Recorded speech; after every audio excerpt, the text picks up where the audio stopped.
Welcome to Discover Ramona, where we explore the people, places, and businesses that make it the best place to live. I'm your host, Valley, and I'm here with my co-host, Jan Ryan. Hi, Jan. Hi, Valley. So good to see you again. You too. Tell us about the market. What's going on in real estate in San Diego?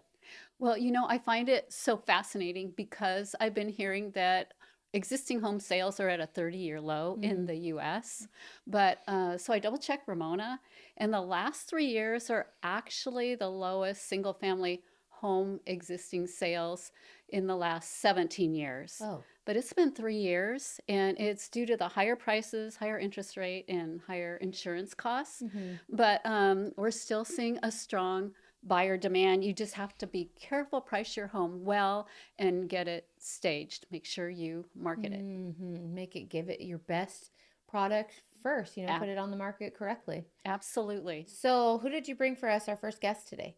Well, today it started with a red guitar, Uh-huh. and the story didn't end there. So meet Paula Stykel. All right, let's bring her in. Let's bring her in.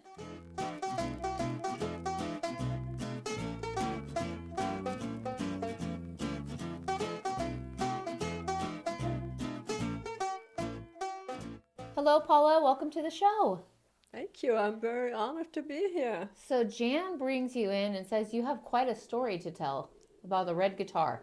Well, I've lived a long time, so I have a lot of stories, but the red guitar is very close to my heart. Yeah, I'd like to learn about it and tell us a little bit about that story. Okay. Start from the beginning. From the beginning, well, the first time after all these years, last year, I was at a music event at Red, Whites, and Blues, and one of the musicians, Steve Talley, walked by with a red guitar. I hadn't thought about a red guitar for all those years, and I thought, oh my God, a red guitar! I remember a red guitar was standing in the front room in my house, and then I started remembering things that my father used that red guitar. He had built a radio transmitter inside the guitar, and he was connected with the resistance, and he was able to, at night, send messages to people in the resistance and the troops, and he saved many lives that way.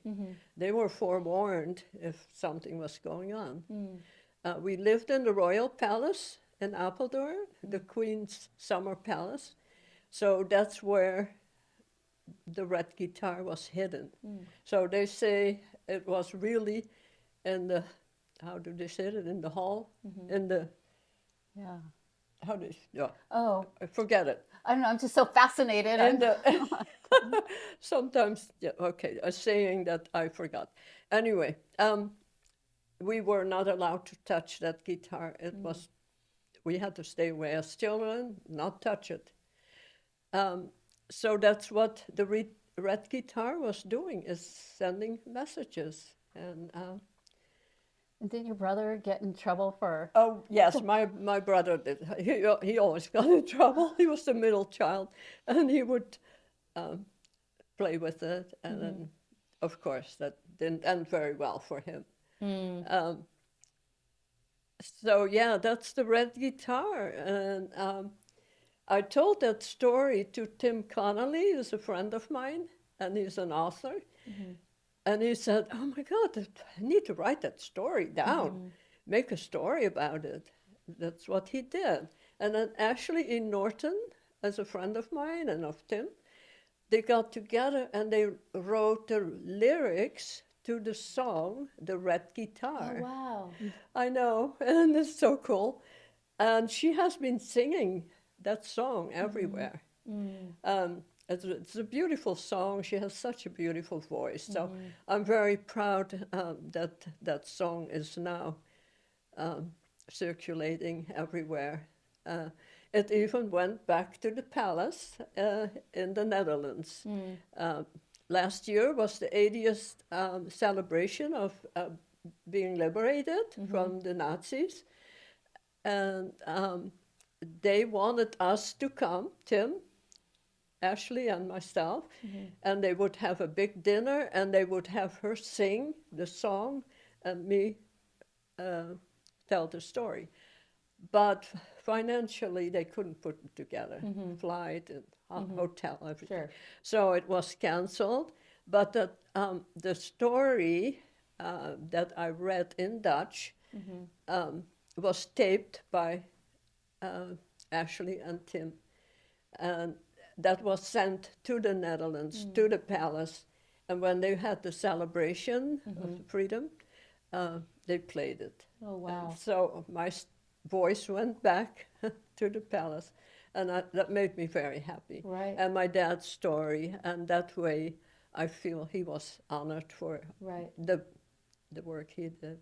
Yeah. And even Winston Churchill came. Oh, wow.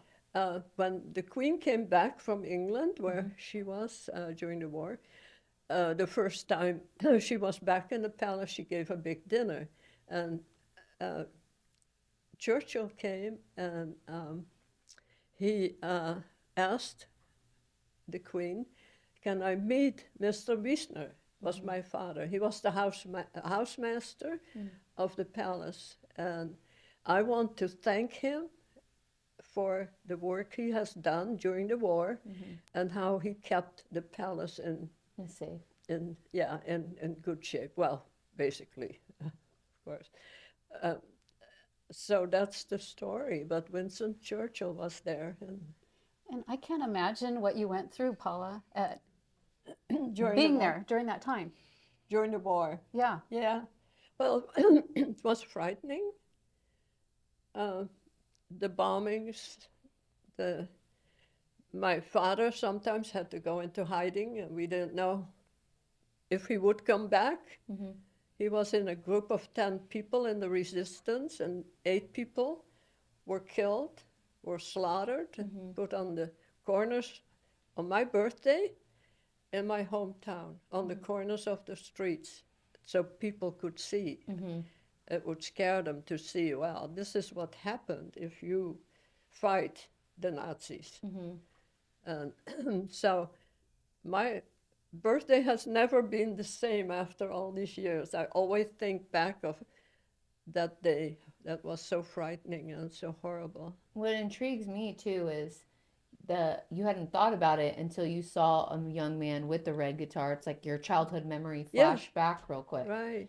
And so what a mixture of emotions that must have been for you. Yeah, very much. Very much. How long did it take you to recall everything? Just the next day, Yeah. I talked to Tim and I said, "Listen, I have a story." He always looked for my stories, and he always wrote them down. So, yes, he wanted to hear it and write it down. So your dad was a hero. My dad was definitely a hero. Yes, yes, and my mother too. Yeah. We feeding so many people during the war. And Now, how did you feed them? Did they come to the palace?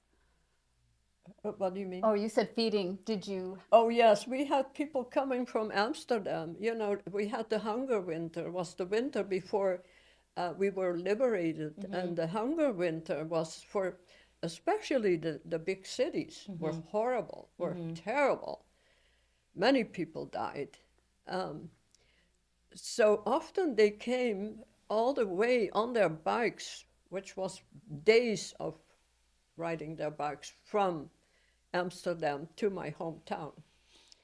And they would knock on the door. I opened the door one time and there was a woman standing there and she smelled, they were cooking something in the kitchen and she smelled it. And she fainted right there. So people that came by, yeah, they were fed. And how old were you during this? The war started when I was 5 years old, and I was 10 when the war ended. So, That's a long time. yeah, for a child, yeah. Yeah. And I must say, I don't give in to it, but I still have a little bit of the trauma. Sure.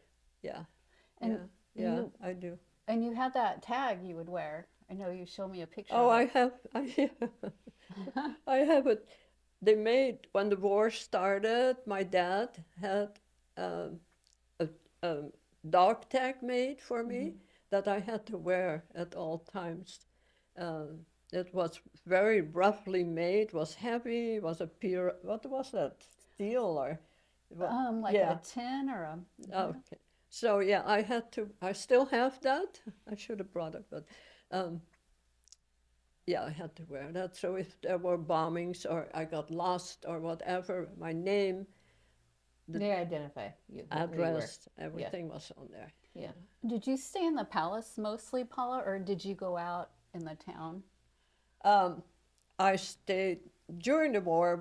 I stayed around the palace mostly. Yeah, Yeah. yeah. And what fascinated me is you mentioned that Canada liberated you.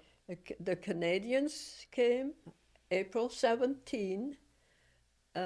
We celebrated last year 80 years of freedom.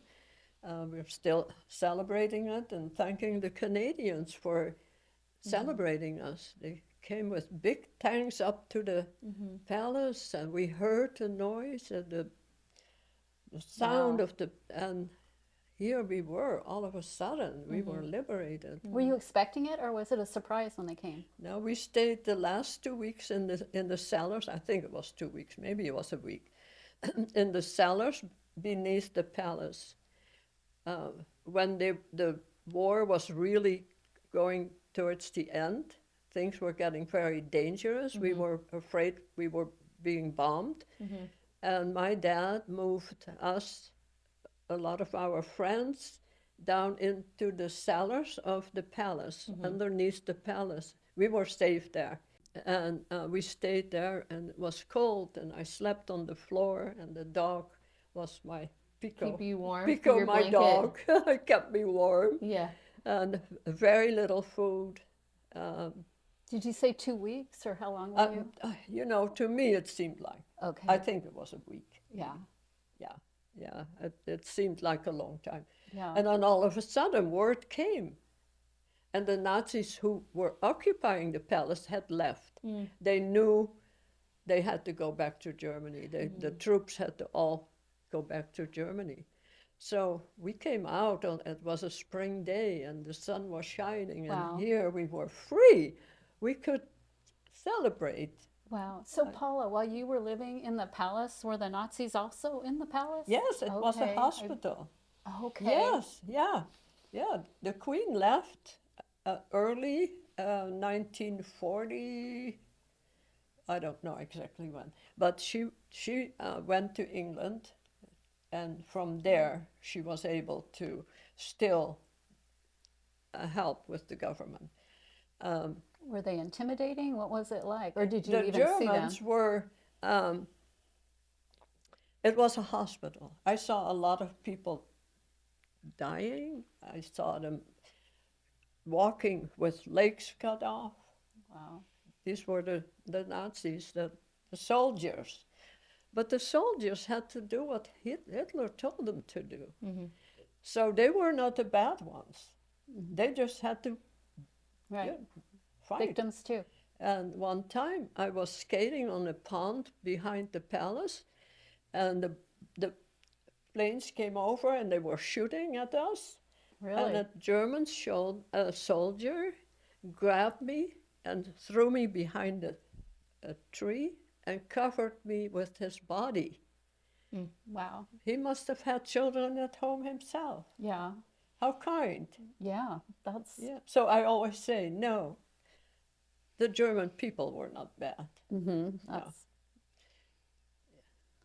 It's Such so a interesting. You can go I know. I'm forever. just so there's 1,000 questions. Yeah. 1,000. Well, what I think is really neat is that you have a tangible item like the red guitar that kind of carries the story on and can be left for generations and generations for the story to keep being told through that red guitar, and the song itself to carry on just everything that took place. And hopefully that this interview, along with the stories that you've told with other people, that they continue to share the history and people never forget.